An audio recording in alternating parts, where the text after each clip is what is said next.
us your story. Well, my depression started about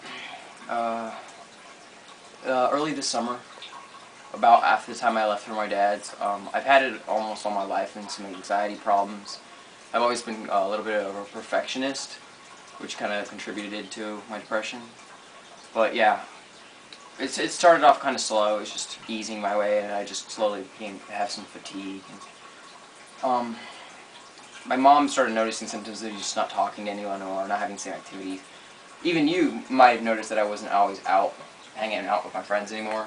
It was about that time that I just kind of, left. I just didn't feel the need, or I felt kind of hopeless, like I just wanted to die. And I started telling my counselor at school, Miss Fensel, and I told her that I wanted to commit suicide. And she actually admitted me to the crisis center because my mom didn't pick up the phone. So I had to go to the crisis center for a while, and eventually I got out there by 12 o'clock. And then I had to go back home, and my mom was really worried. There was a couple of fights after that where I actually ran away twice. They were just simple. Once I ran away, and I ran out to the soccer field until 11 o'clock on the school night, which wasn't that bad. But my mom called the police, and we got it all adjusted. She started to get worried, so she got me a counselor or two, and I started seeing them.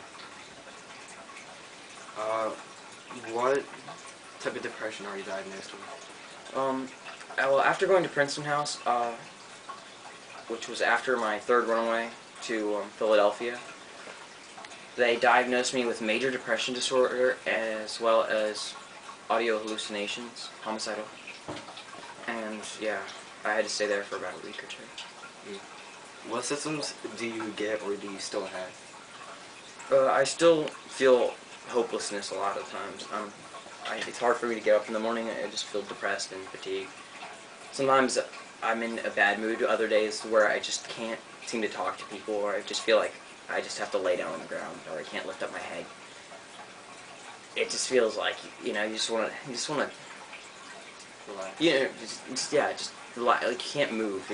You're paralyzed. Like you just want to die. Like you'd be better off if you're just gone. How do you manage your depression?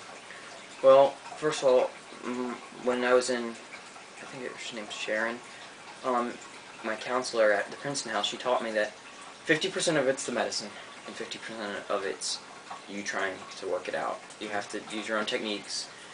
You have to learn the triggers of depression, like what causes you to increase the depression, like fights with your parents, stressors at school, just things like that.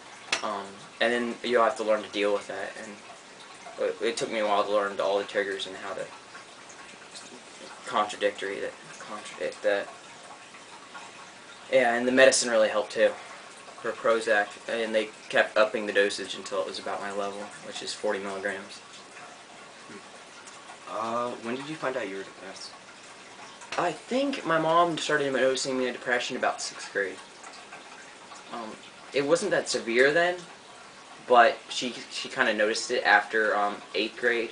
She began to really notice it after 8th grade, whenever I wasn't really happy with my grades, even though I got straight A's and I was a straight A student. And I was doing really good in my schoolwork. My mom really didn't notice it, and she noticed that I was still down.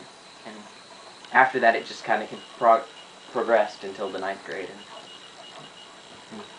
Have you ever thought or attempted suicide? I've never attempted suicide. I've had severe thoughts of suicide, and I've taken a knife to my throat, but I've never attempted it. Like I was gonna do it. I just threatened myself with it. I threatened my mom too. I told her I was gonna commit suicide before. Have you ever told anyone before you were diagnosed with depression? Not really. I never really told anyone that I just felt depressed or lonely or sad. Just extreme sadness. So you just basically kept it to yourself? Yeah, pretty much. I think that didn't really help at all. That wasn't very useful. Alright. Has it affected your everyday life? Yeah, definitely. How much? Big. My school grades, I'm now getting a 47 in math. I'm failing my quarters. I had to get the teachers from help and counselors from all over. I haven't been able to hang out with my friends as much. I've had to catch up on my grades, all sorts of stuff that I just had to deal with. Fights with my mom and my parents. Because I didn't do my part in my family, it affected my whole family over general, and everyone became a little bit more depressed because of me and my disease. What are the side effects of your medication?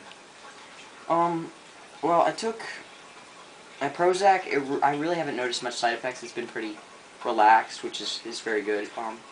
Sometimes I get less sleep because of my Prozac, but other than that, I don't really have any side effects. As for my Risperidone, which is not depression but audio hallucinations, I've had severe chest pain, and it knocks me out. It puts me to sleep, which is normal. Does anybody else in your family suffer from depression? Yes, actually, both my mother suffered from a little depression when she was young, and she went to boarding school, and she had to go to the crisis center for a month.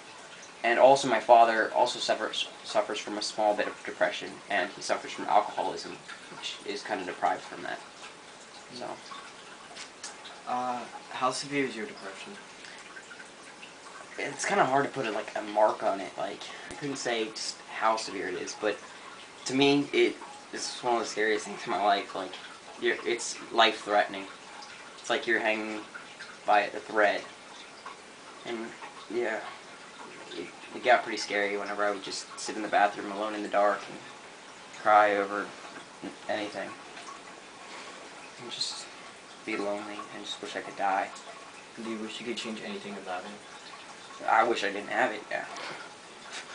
I wish it'd be better if I just didn't, but I think I've learned a lot from it, and I've gained a lot of experience, which will help me in the future.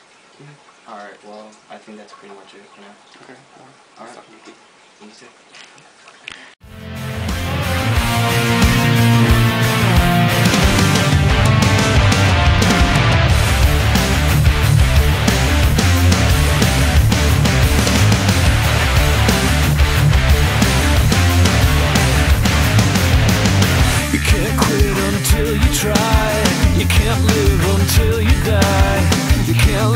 Tell the truth until you learn to lie. Can't breathe until you choke.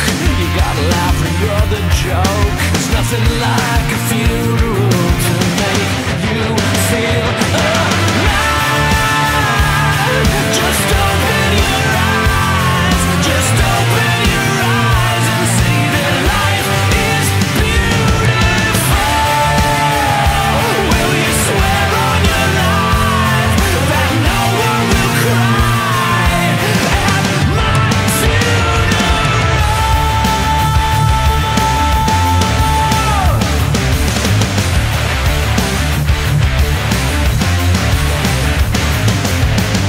I know some things that you don't. I've done things that you won't. There's nothing like a trail of blood to find your way back home. I